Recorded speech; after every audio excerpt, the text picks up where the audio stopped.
Today I have a 2005 Toyota Corolla with a 1.8 liter engine, and I'm going to be replacing a leaking water pump on this vehicle.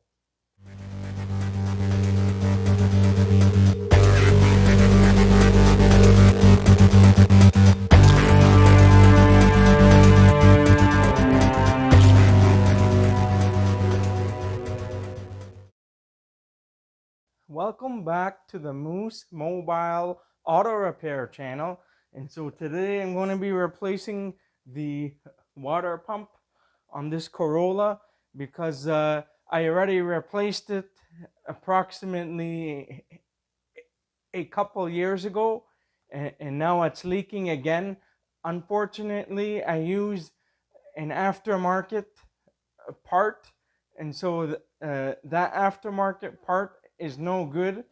And in recent years, as I've been working on vehicles, I've been noticing time and time again that the aftermarket water pumps are failing prematurely. And so now I've just decided to bite the bullet and only use the OEM or the original water pumps on vehicles, because I've had too many instances in which I use an aftermarket part and they start leaking after 6 months or so, or 12 months. I don't want to do the job more than once. So now I'm using the original water pump for this vehicle. This is an AISIN water pump, which is made in Japan. And so I'd recommend purchasing this directly from the Toyota dealership. You could also purchase this online from Rock Auto as well, which is a lot cheaper because they don't usually mark up prices all that much, because they are pretty much a main distributor. So anyhow, I only recommend you to use original water pumps on vehicles because I've had too many problems with aftermarket water pumps, because they start to leak after some amount of time, months or a year or something, and then that's it. You will have to replace them again. While I'm doing this job, I'm also going to be replacing the drive belt on this too. So the first thing you need to do is to open up the pressure cap. Just make sure that you are working on a cooled engine and not on a hot or warm engine. If the engine is too hot, you want to wait for the engine to cool down first before you start any work. I'm just doing this to eliminate some of the mess when I'm going to be removing the water pump, because a lot of coolant is going to be coming out of the block. So when you drain the radiator, there won't be as much coolant. So I'm going to drain the radiator, and then I'm going to remove the water pump after I get access to it and remove everything. So I've placed a drain pan here to catch the coolant. So now we're just going to go down here on the driver's side. This radiator has been replaced in recent years, so you may have a different color drain valve or petcock valve at the bottom here. This one is colored white, I think. The original would be like a yellow color.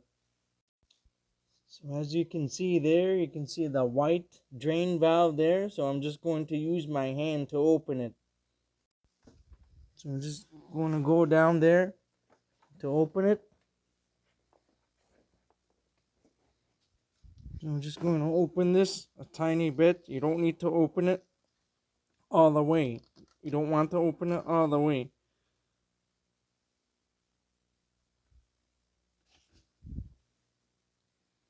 Just until it drips out a steady stream.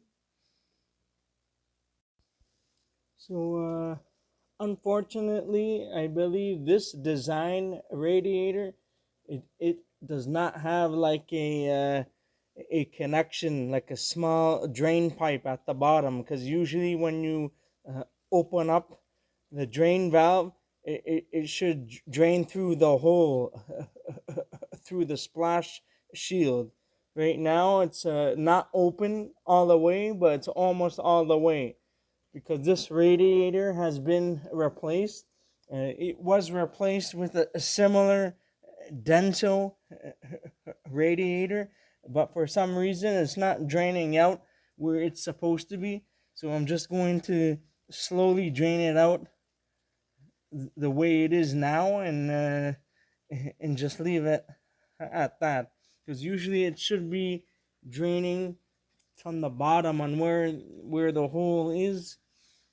I'm not able to show you guys here, but there's supposed to be a hole at the bottom where it drains out uh, nicely. So I'm just going to wait until this drains out, and we will continue with the rest of the work.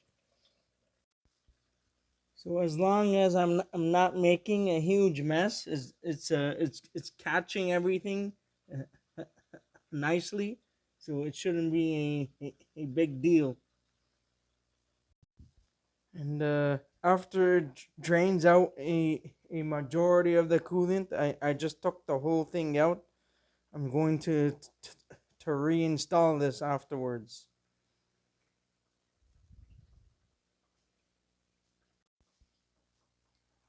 As we are waiting for the coolant to drain, we are just going to disconnect the negative terminal of the battery.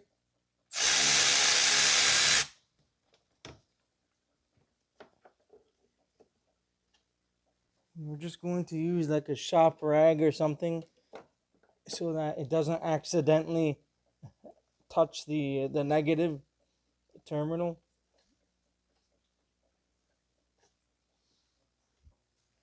You can also use a protective cap that you find on new batteries, something like this, just to be on the safe side, because we are going to be removing the alternator on this.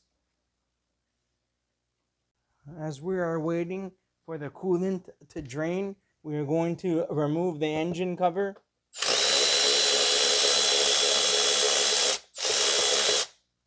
There's a bolt or a nut that's missing here. There's two plastic clips in the back, so we're going to take that off. So once this is done draining, we're just going to reinstall the drain valve.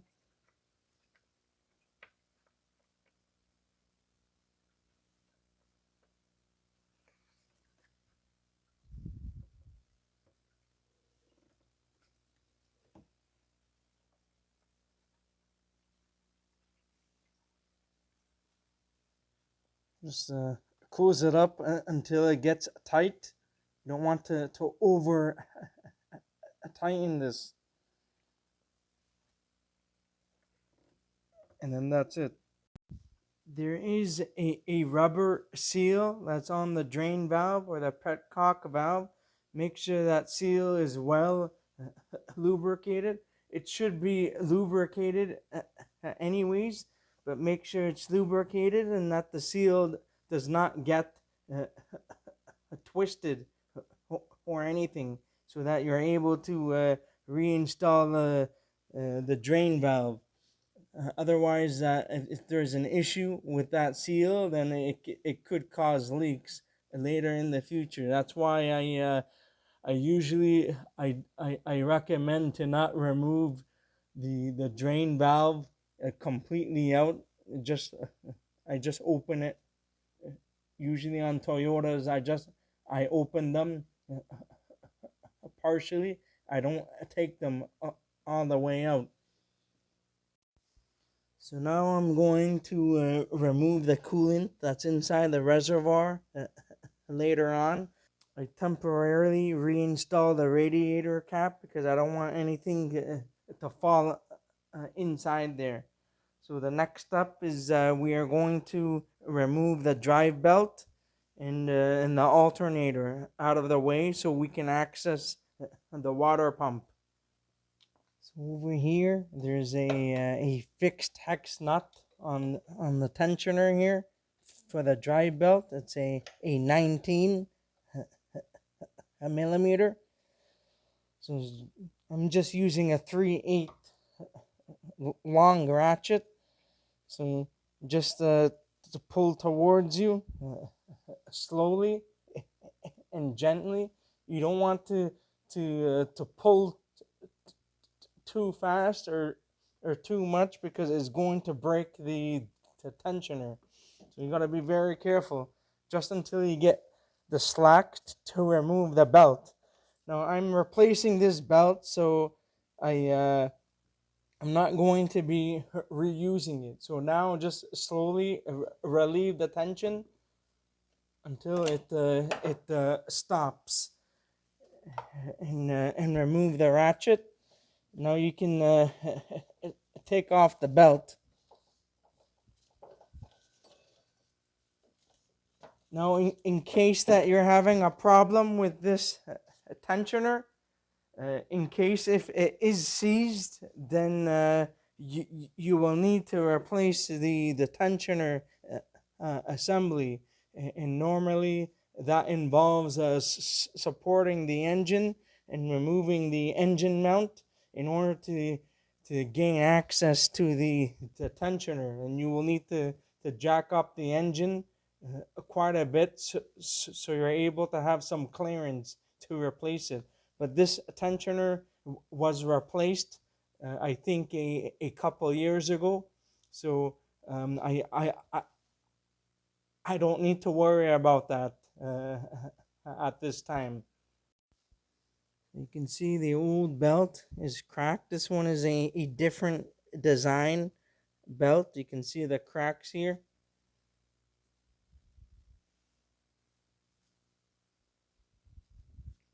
I don't know if you guys will be able to see that on camera, but you can see a bunch of cracks that's running around all across the belt. So that's why I'm replacing it. This belt is probably like 6 or 7 years old or something. I'm not sure. So I'm just replacing it at the same time. So now you just need to remove the electrical connections for the alternator. So there's the connector here.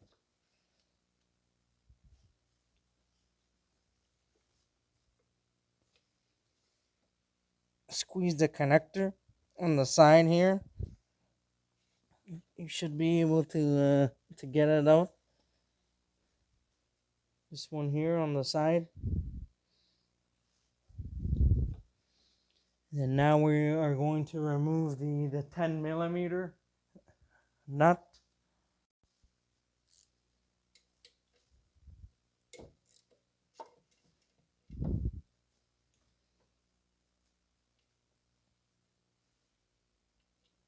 Remove the nut, and the cable just comes out. We are probably going to remove this connector, I think, for the intake solenoid, just in case.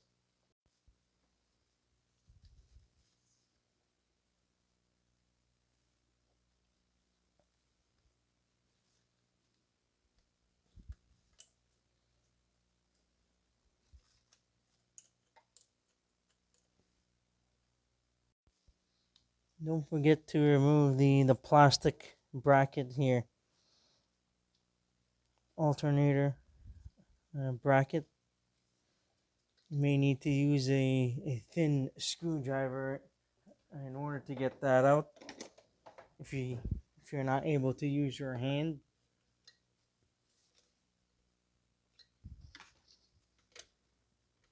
To lift up on the tab in order to get it out.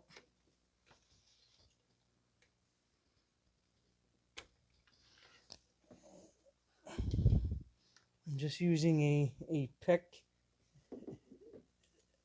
to get behind there. Now there's a 14 mil, the mounting bolt at the bottom here that you need to take out in order to remove the alternator.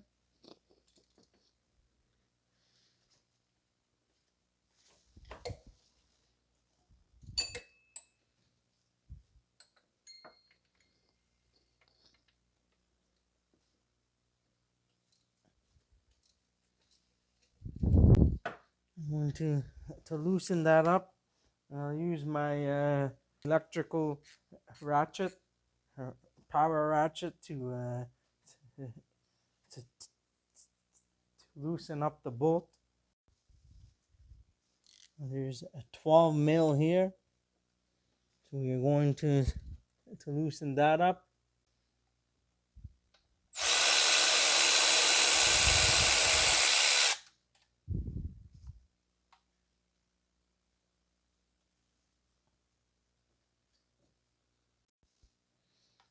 Now we're going to remove the bottom one. So now we're just going to remove this by hand here. Just having some trouble trying to position the camera here. So here's this bolt, mounting bolt. So now the bolts are all out. We're just going to pull back on the alternator and get the wiring harnesses out of the way here. Make sure you are careful to not to break any wire. We're going to wiggle the alternator out of its place.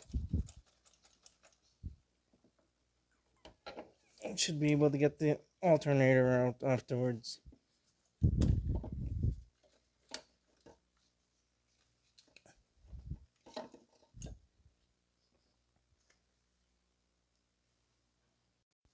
So now we have good access to the water pump.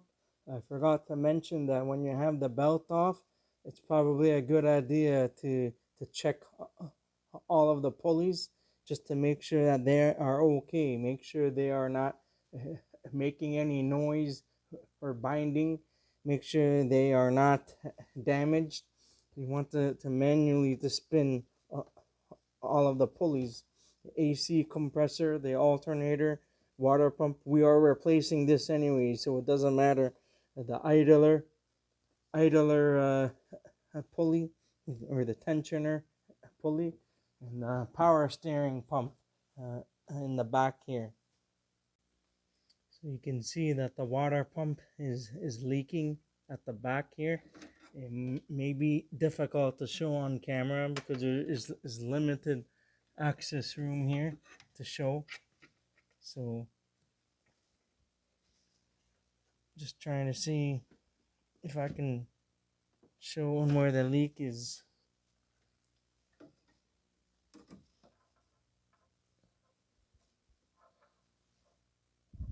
There's coolant leaking at the bottom there too.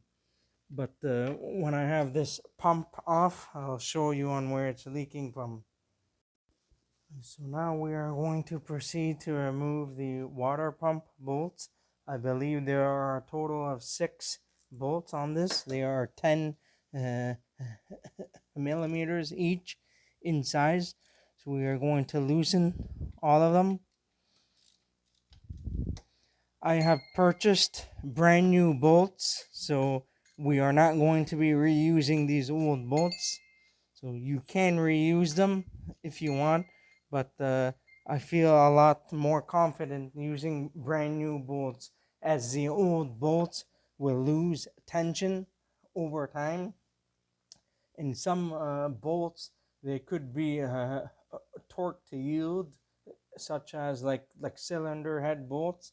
So if some bolts have been reused over and over again too many times, it's probably best just to get new bolts, just to be on the safe side. Because if for some reason that the next time you want to remove the water pump, and if the bolt breaks inside the block, then you're gonna have a ton of problems, and then you will need to extract the broken bolt out. So I'm just happy and more confident to use the new bolts if you're able to. So just use new bolts if you can. If not, it won't be the end of the world. Then it's okay to reuse the old water pump bolts if you're not having any problems with them. It's just a recommendation. I just like to use new bolts whenever and if possible. So you're going to loosen these up.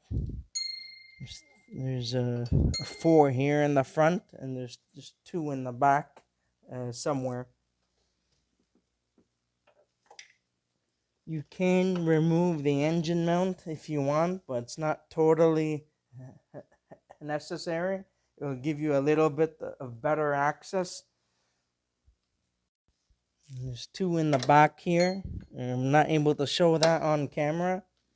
So you just have to go by feel sometimes. Usually I like to deal with the ones in the back first rather than the ones in the front, because you want to usually deal with the hard part first, and then the easy part is easy, so you don't need to worry too much about that. So I'm loosening up the 2 in the back.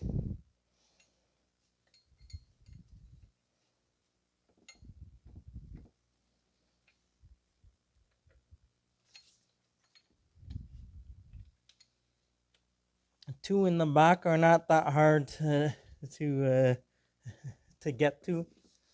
Once you loosen them up all, you can use your fingers to loosen them if you're able to. Otherwise, you need to continue to use the ratchet to loosen them up.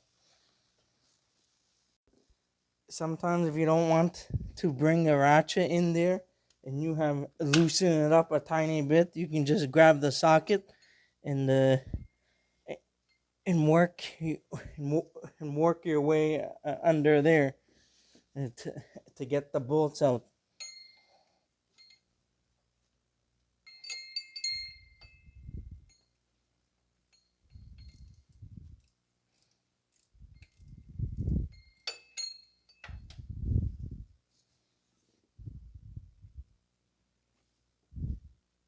Removing the bolt at the bottom now.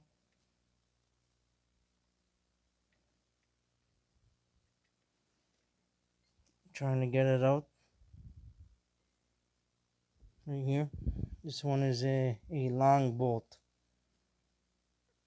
There's a total of 6, 4 long and 2 short, I think. We'll see. Now I'm removing the one on the back here. I'm not able to see it on camera. You can only see the first 4 here in front.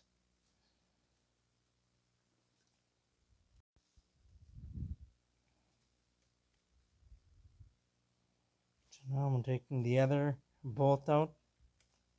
What's in behind here.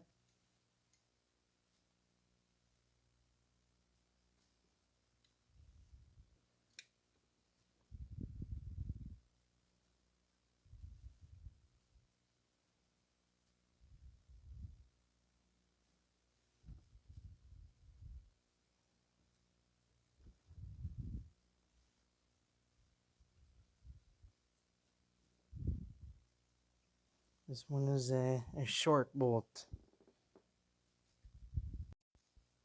So now we are able to remove the 4 in the front now. I'm using the new water pump to put the old bolts in, so I know where all of the bolts go. But if you're not sure, you can always check on service information to make sure on where the bolts go, because there are some short ones and long ones, so you want to make sure you put them in the right spot. Otherwise, if you don't, you'll have some problems, and the water pump is going to leak.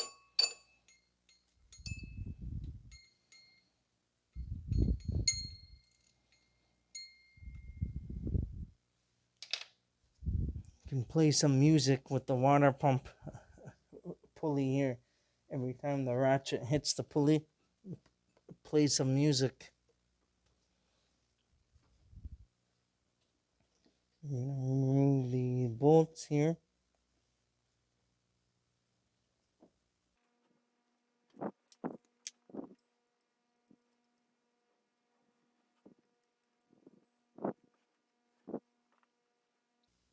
It's hard to get your fingers on these bolts. This is a short one. And this one here.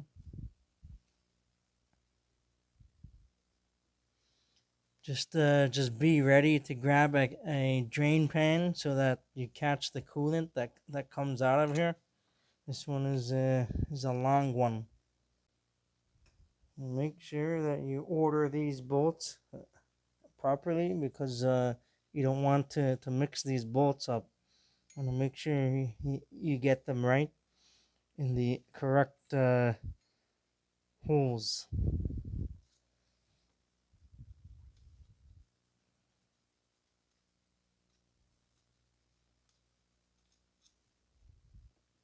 And I believe this is the last one now. The water pump will start to come out, and you'll see some coolant coming out afterwards. I'm just going to place the drain pan so that I can catch the coolant, so I don't make a mess here.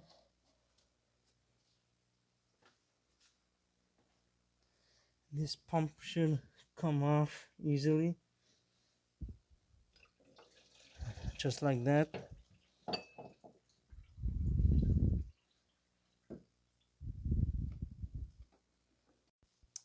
So this is the old pump, this is the new pump.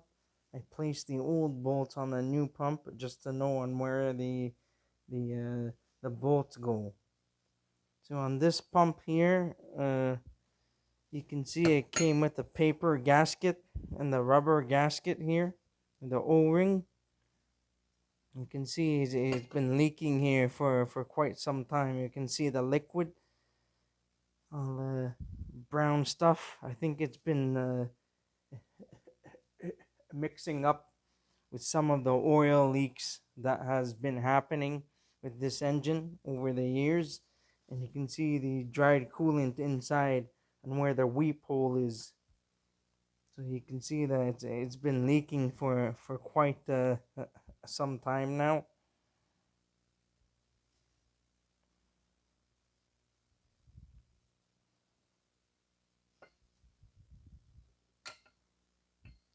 So I know that when I removed the original water pump on this vehicle, it had both the metal gasket and the rubber gasket. But I checked with one of the technicians at a Toyota dealership, and they told me that they only come with the rubber O-ring gasket, so you don't need to use the metal gasket that originally came on the engine. For some reason, I don't think they are using it anymore, so it only comes with the O-ring only with this Toyota or AISIN water pump. So just use the O-ring that comes with it, and you should be fine. For some reason, some of the aftermarket ones, there's only a few in number that comes with either the paper gasket or the metal gasket. So I don't think you have to use that, because on water pumps it would usually come with either with the rubber O-ring or the mounting gasket, either the metal or paper gasket. Usually it would not come with both gaskets. It's one or the other. So it's pretty strange. I've been trying to figure out as to why Toyota did that in the first place. I'm not sure why, but anyhow, we are going to continue on here. So I'm just going to transfer the old bolts over to the old pump, and then I'm going to clean the surfaces and everything on the engine here, and just go from there. So now we are just going to clean the surfaces on the engine. I'm using the 3M Scotch Brite. So I'm going to cut this up a tiny bit, and I'm going to sand down the block here to make sure the surfaces are clean before I mount the new water pump on. Now you gotta make sure that you do this properly, because if you don't, and then the new water pump uh, can leak. So you gotta make sure that the surfaces are clean properly and dry before you put the new water pump on. So I'm just going to grab the Scotch Brite sandpaper here to clean the surfaces here. And then later I'm going to use a little bit of brake cleaner to clean it off.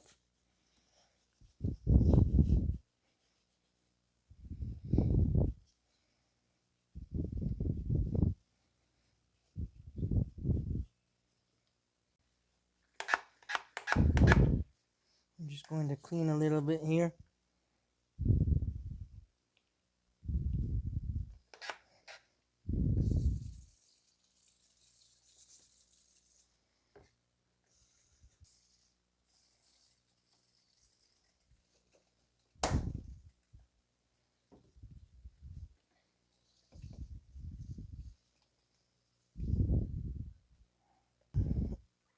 With the sanding down the surfaces now.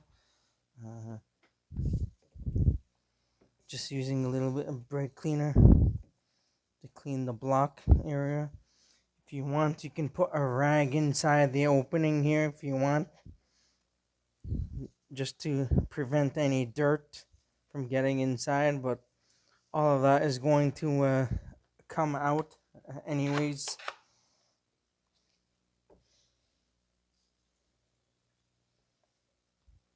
Just gonna use a blue shop towel to wipe down everything, any dirt and debris. Make sure everything is clean.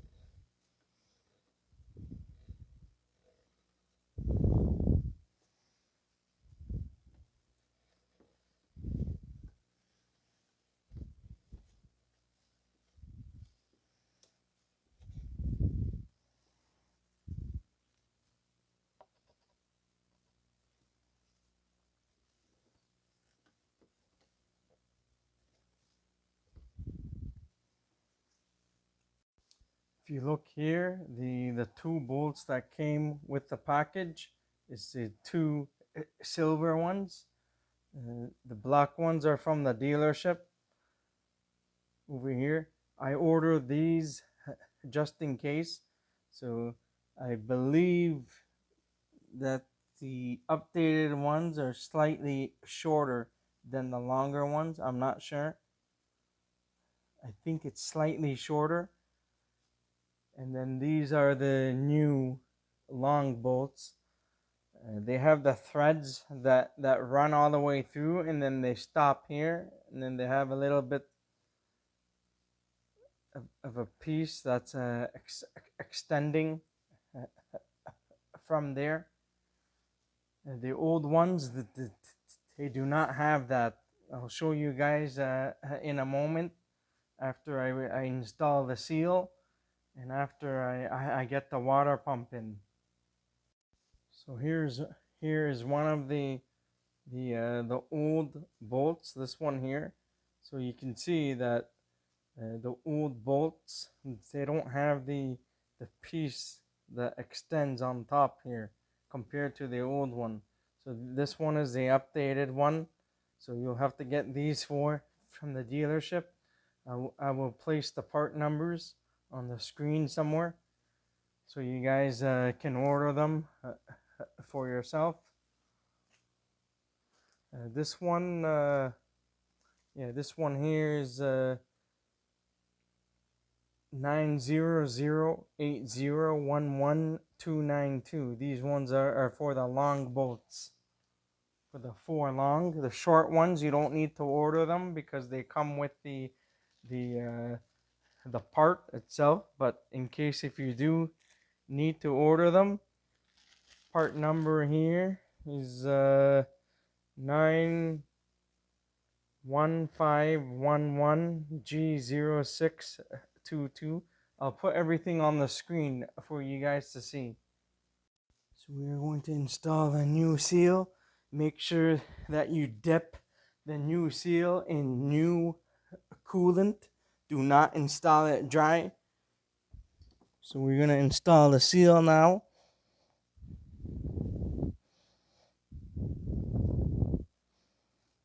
There is an opening here on the block in which you can install the seal in.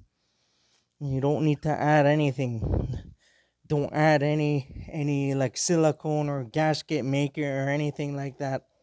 You don't need that. That's what the seal is for. Just trying to get it in here. It should be able to seat in there with no problems. So now you just want to run your fingers through here. Just make sure everything is in properly before you put the new water pump on.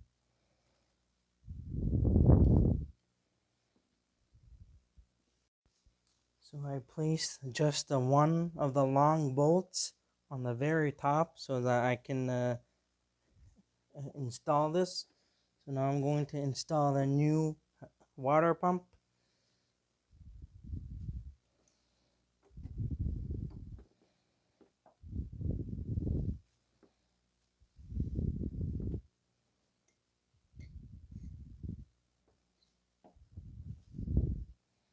I have the camera in the way, so it might be a little bit of a challenge for me to get it in.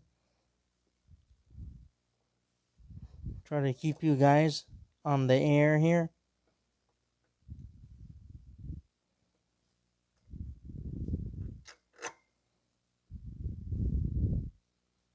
Just hand tighten this up.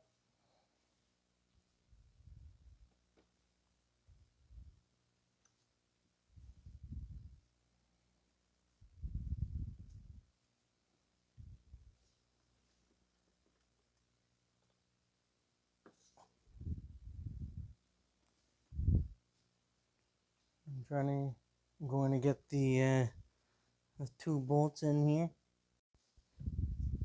I'm going to put the first 3 bolts here.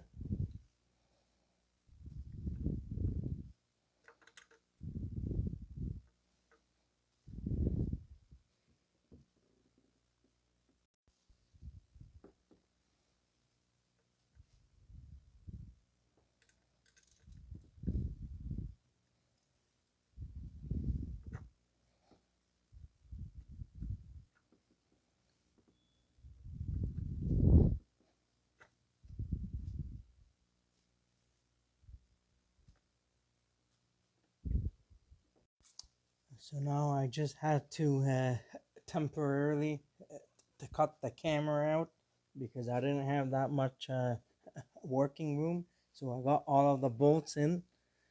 Now you can see the updated bolt at the bottom over there, and there's one that's in the back. Is very difficult to see. The last bolt that's in the back, the short one, is the hardest one to install because the bolt is very short. So what I did is I just used a 10 millimeter deep socket, and I inserted a piece of the shop towel in here along with the bolt so that I can start the bolt by hand first. So what I did is you grab yourself the 10 mil socket, you insert the paper towel, the shop towel in here, insert the bolt through,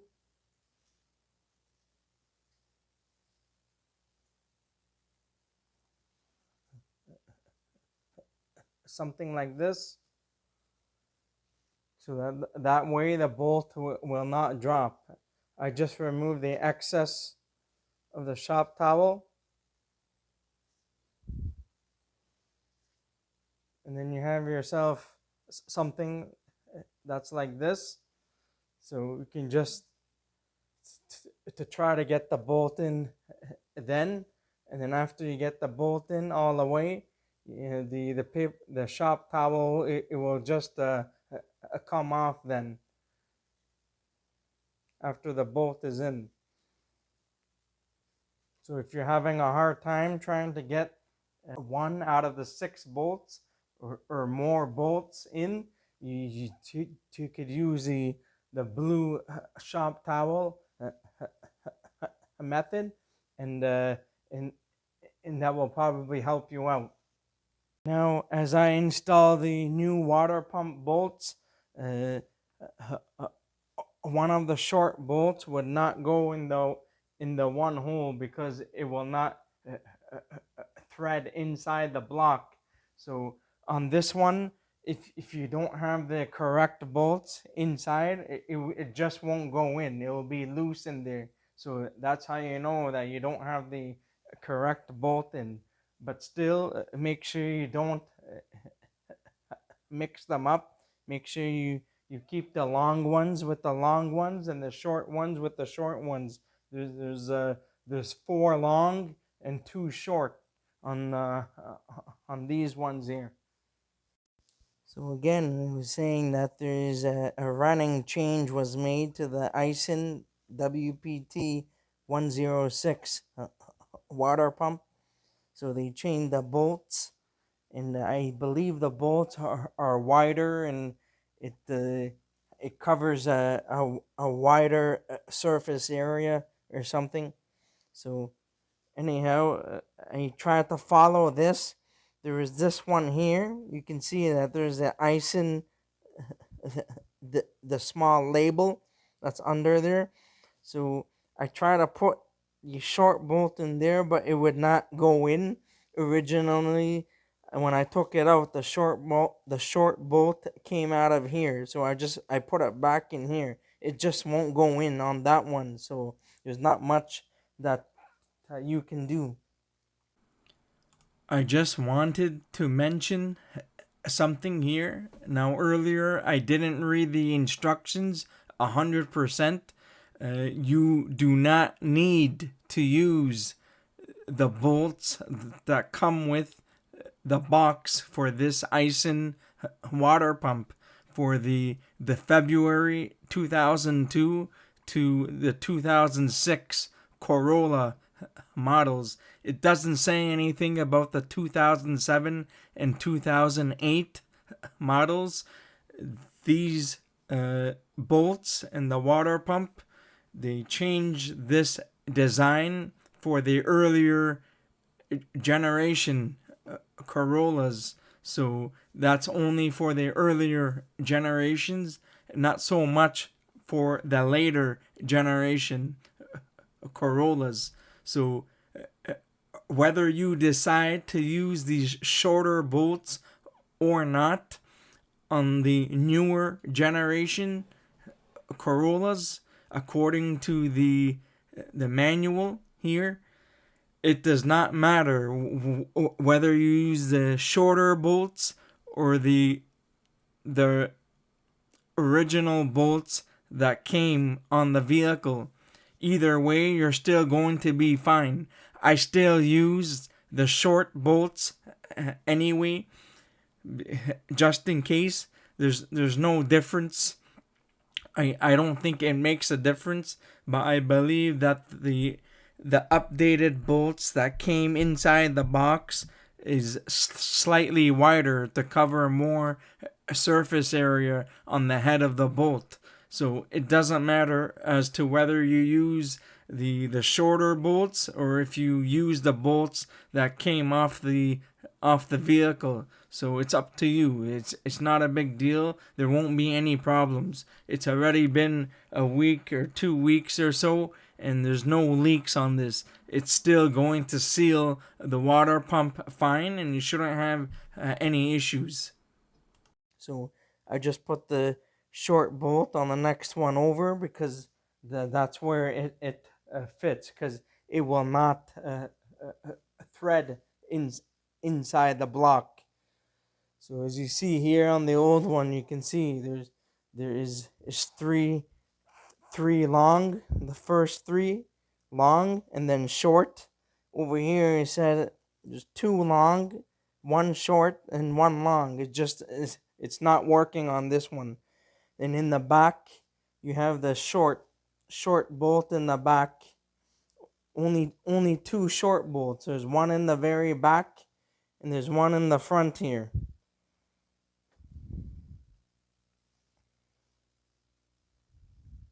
I just use the top portion here as the reference, the starting point.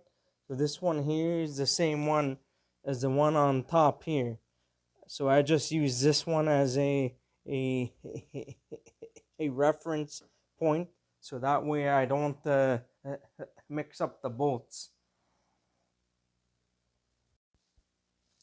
So now I'm just going to snug the bolts, and then we are going to torque them afterwards.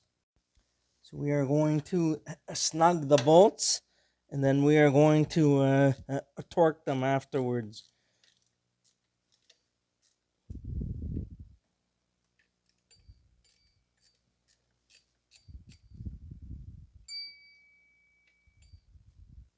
You should work your way in a crisscross or a star pattern, but I'm just tightening these up a tiny bit, and then after I'm going to torque them afterwards.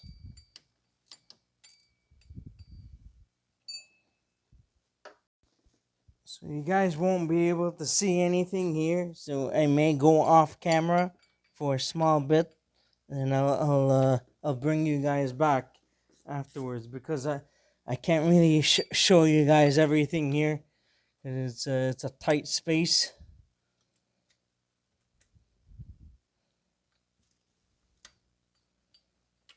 I'm just tightening up the one at the very bottom here.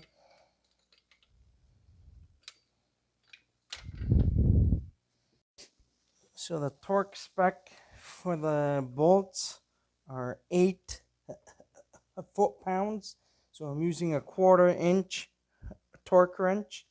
It's an inch-pound, so every foot-pound is 12 inch-pounds. So 12 times 8 is 96. So 96 inch-pounds. So I have set the torque wrench to 96.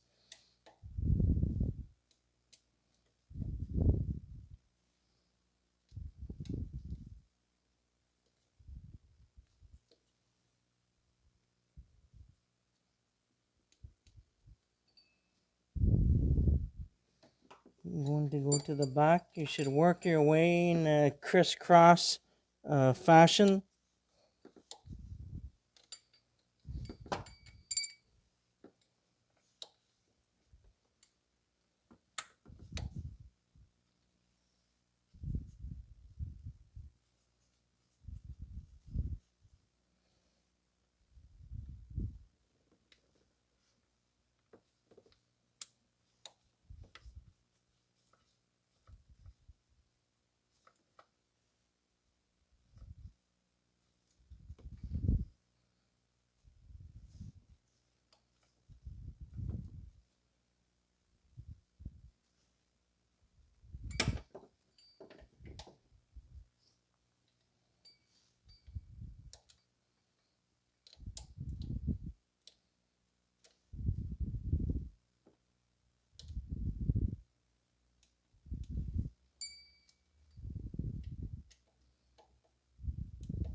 There's still a few more I need to do. I'm going to go off camera because I'm not too comfortable having the camera in the way when I'm torquing things like water pump bolts.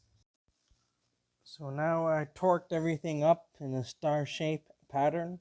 So everything is all good to go with the new water pump. So now we're going to reinstall the alternator. Everything is just the reverse of a removal. So we're gonna reinstall the alternator back. and install a new drive belt. So we are going to put the alternator back in now.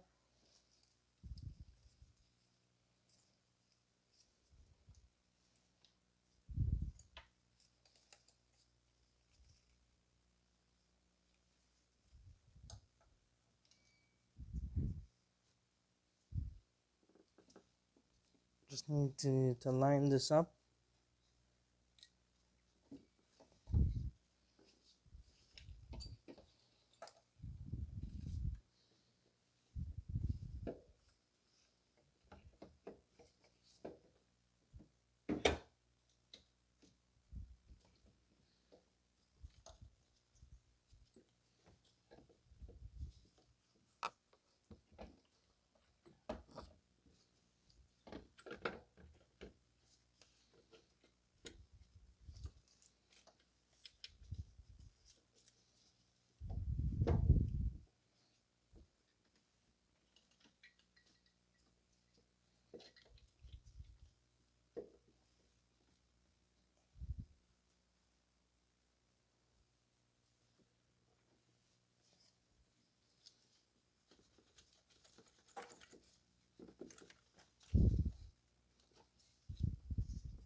Once that's lined up, we're going to reinstall the mounting bolts.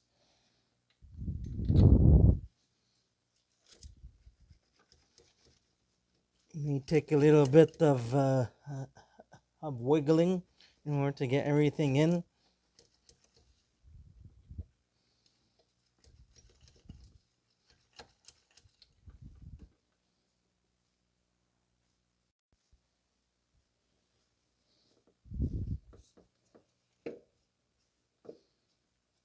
You just have to line this up to get it in the bolt hole. So we're just going to plug this in, the connector for the intake solenoid actuator. Make sure it clicks in.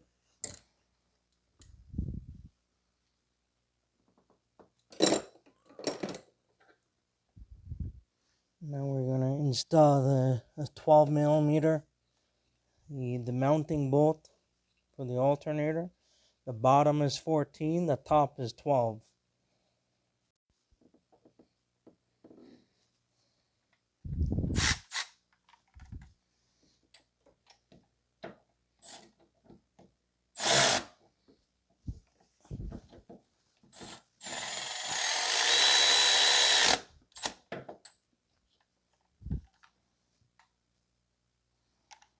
We're going to do the top now.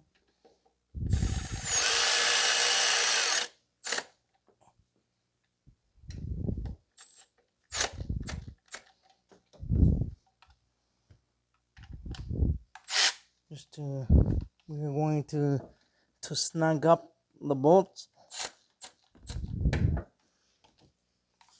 I'm just going to use the ratchet just to give it a little bit of some more oomph, and then that should be okay. Or you can torque these to specs if you want to. These don't need to be extremely tight, just snug and you're good. You don't want to break anything.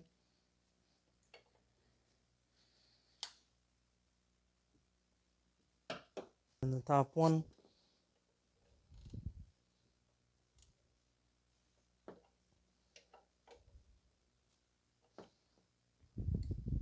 So we're just going to install everything back. I need to reinstall this the bracket piece. It goes onto the bracket.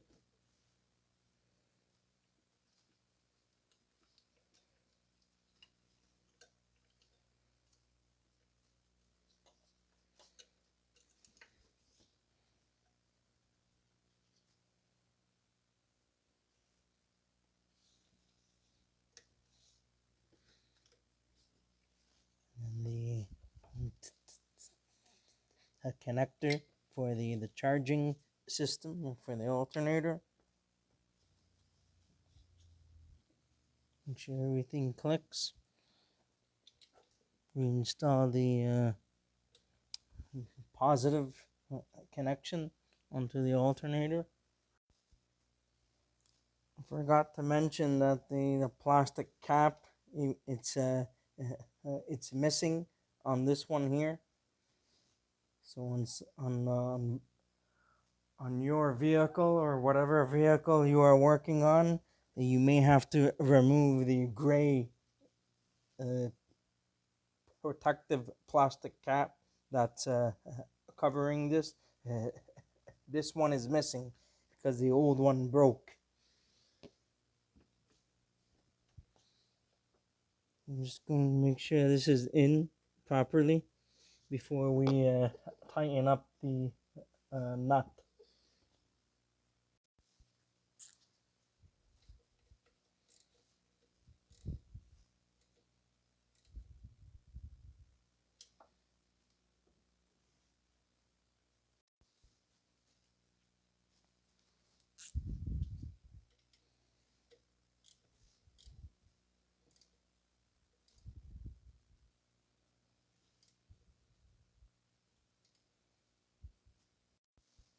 So just be extremely careful to not over tighten this.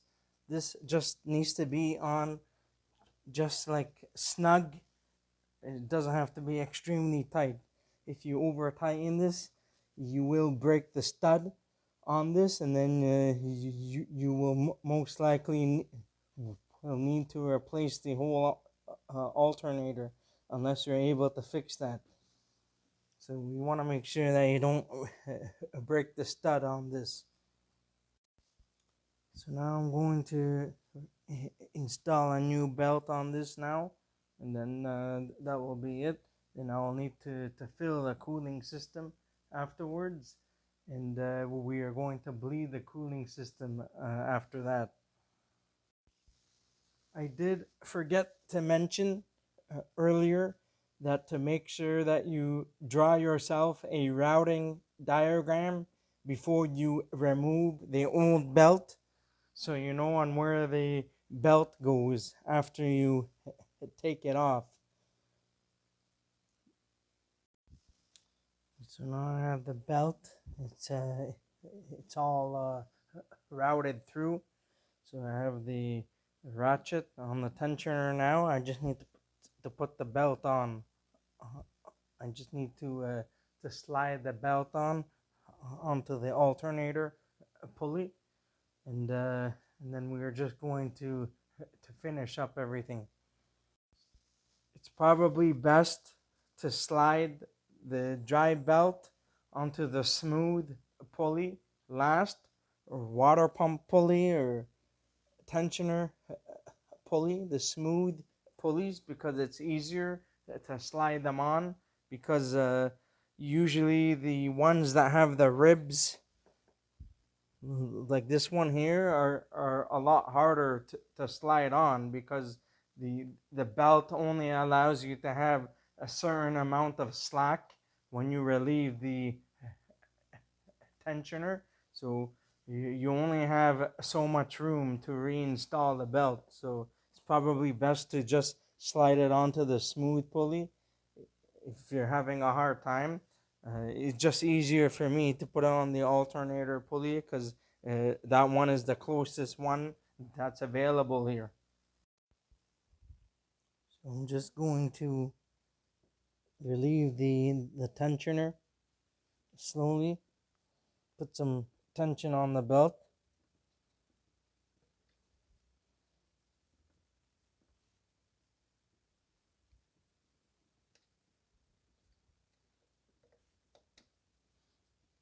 Make sure that the belt is on all of the pulleys. And once it's on all of the pulleys, you can relieve the tension. I'm just going to check the belt off camera just to make sure they are on the pulleys. You want to make sure that the belt are not riding on the edge of the pulleys. Otherwise, that's going to shred the belt off.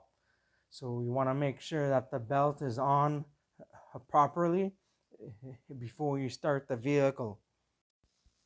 So now we're all done.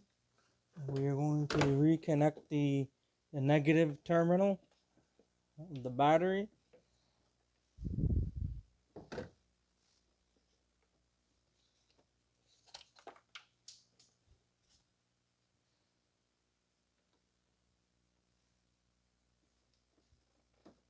The plastic piece that just fell down there. I'm just going to tighten this up.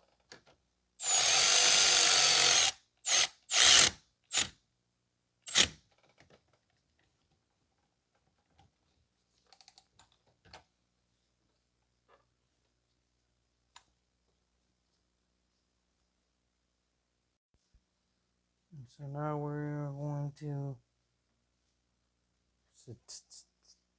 fill up the cooling system now.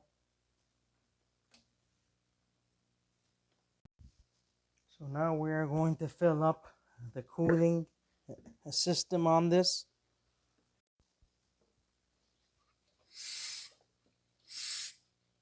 Right now I'm just using the extractor tool that I have to get the coolant out of the reservoir. There's also a drain hose at the bottom, but I don't have easy access to that here in the garage. So I just I suck out the fluid instead. I'm just using something like this.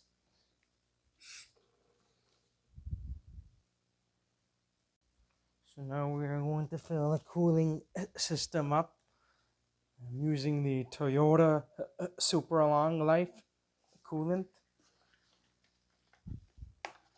You can use any compatible coolant, pink stuff, but you're probably just best going to the dealership and getting the, the OEM stuff.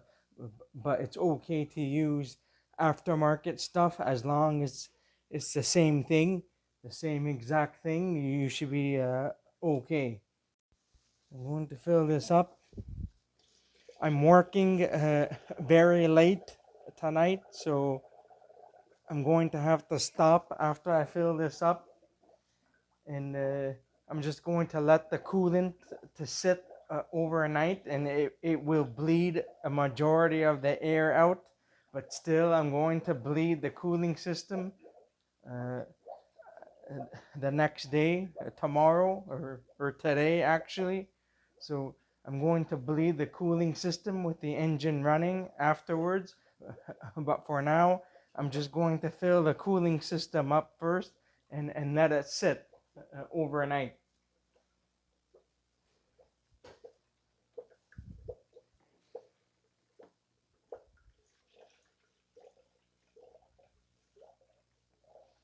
You want to fill this cooling system up slowly, a little bit at a time.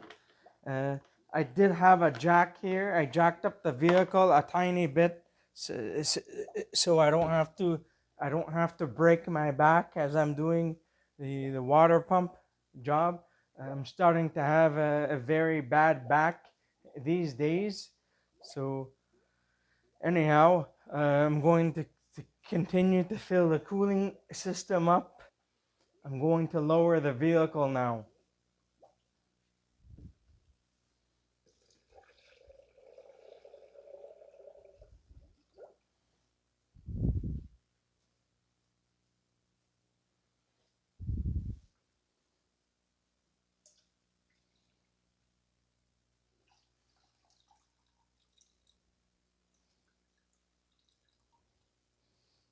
You will probably just need a total of 1 gallon.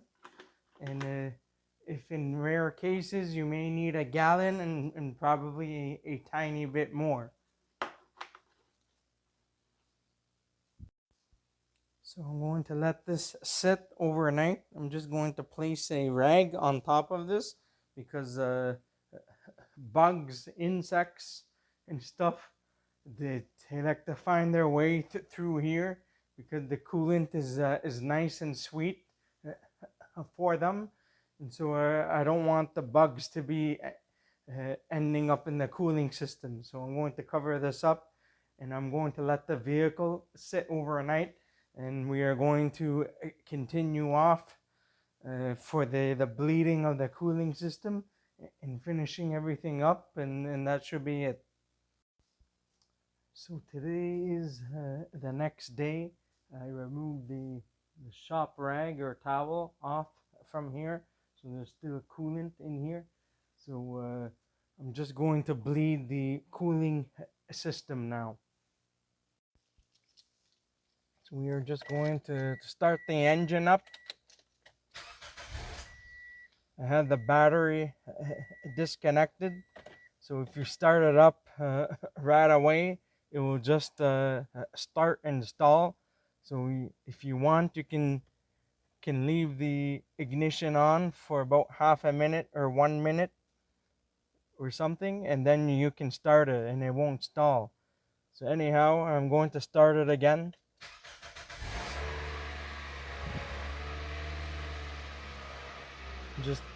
We're just gonna leave the heater off for now and put the heat on max. Just leave it off for now and to let the engine idle. After it warms up, we'll put the fan on high speed after that. Now this vehicle does not have the original mileage on the instrument cluster because the instrument cluster has been replaced on this. So this vehicle has roughly almost 340,000 kilometers on it. So this is a new instrument cluster because these Toyotas were known for the odometer to stop at 299,999, and so that it doesn't count after that. So I do know some more information about these because there's a EEPROM chip that's stored inside the instrument cluster that stores the mileage, and so there was a programming error with these chips, and so they didn't have the numbers corrected. So when the manufacturers programmed this, they made an error in the programming, and so they didn't fix it. But I was told that when I replaced this cluster, that the problem or the issue was fixed. And so if we do reach past the 299,999 mark, it will continue counting past that with the new cluster. So now I'm just going to let the vehicle idle now, maybe for 10 or 15 minutes until the coolant gauge temperature reaches about operating temperature, and then we are going to turn the heat on. Also verify to make sure that there are no leaks. Make sure the water pump is not leaking as the vehicle is running. Make sure there's no leaks and everything looks okay.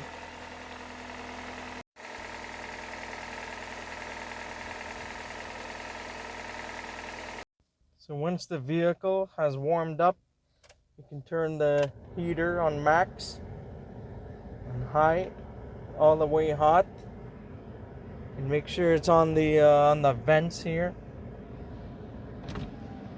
And then after a few minutes, maybe shortly after, we are going to raise the RPMs and keep it between 1500 and 2000. So now we are going to rev the engine up now as it's starting to produce more bubbles. And you can also squeeze on the hose here to pass the air bubbles through, and the upper and the lower radiator hose.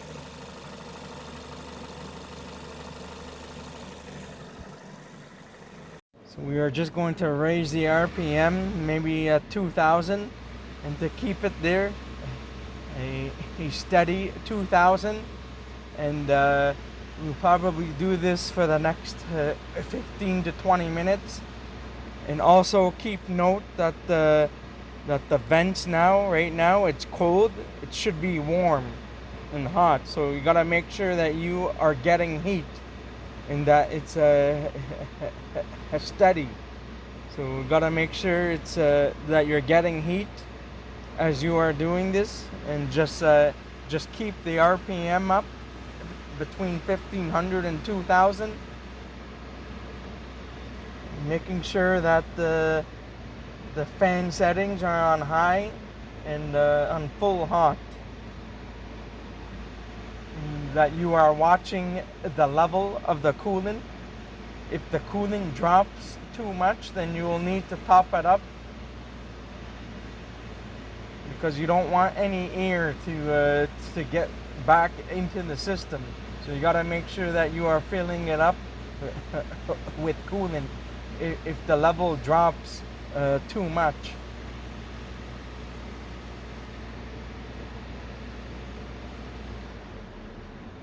If you see that the coolant is rising too much, you may have to let go off the gas and to shut the vehicle off and let it cool for a few minutes and restart the vehicle if you're having that problem.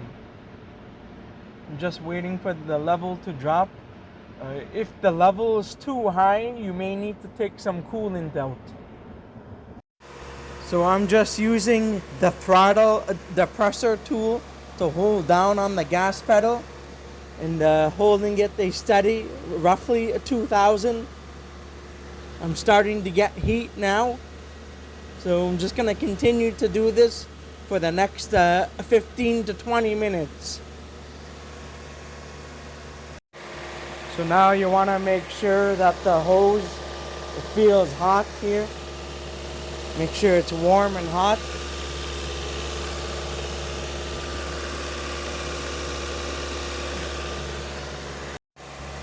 And you want to continue to bleed the cooling system until the radiator fan comes on and off at least twice, and then you should be all good to go.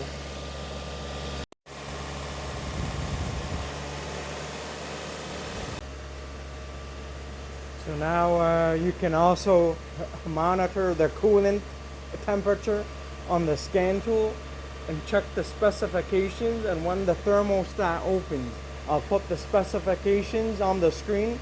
So it's at 95 degrees Celsius.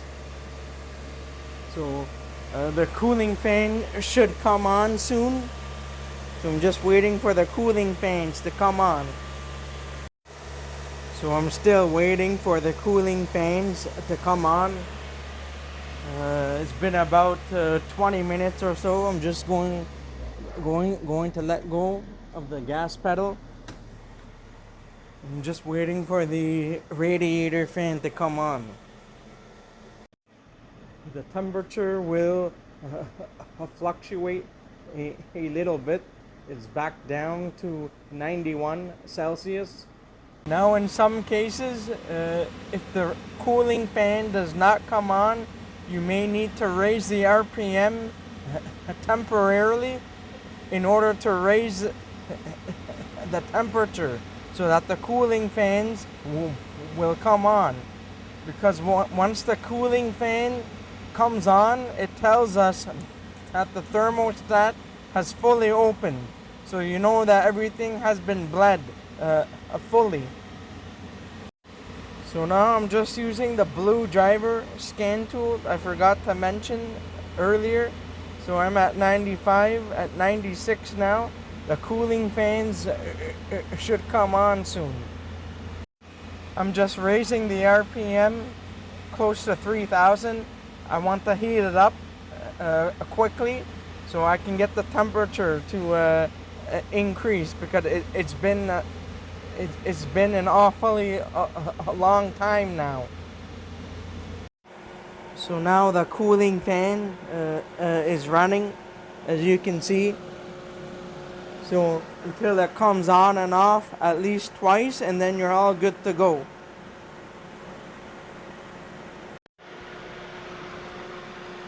So we are just going to squeeze the upper radiator hose over here. We're going to squeeze it. Squeeze the upper radiator hose and insert the stopper. Remove the adapters off. We are going to fill the remainder of the coolant inside of the reservoir expansion tank.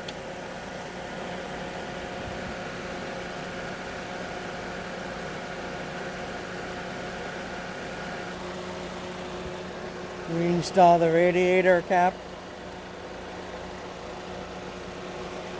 and wash everything down with some water. You should be all good to go. So wash everything down with water.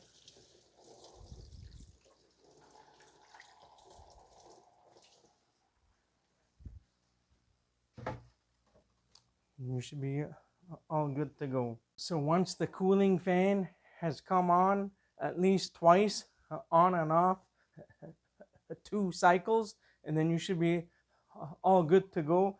I had some trouble with the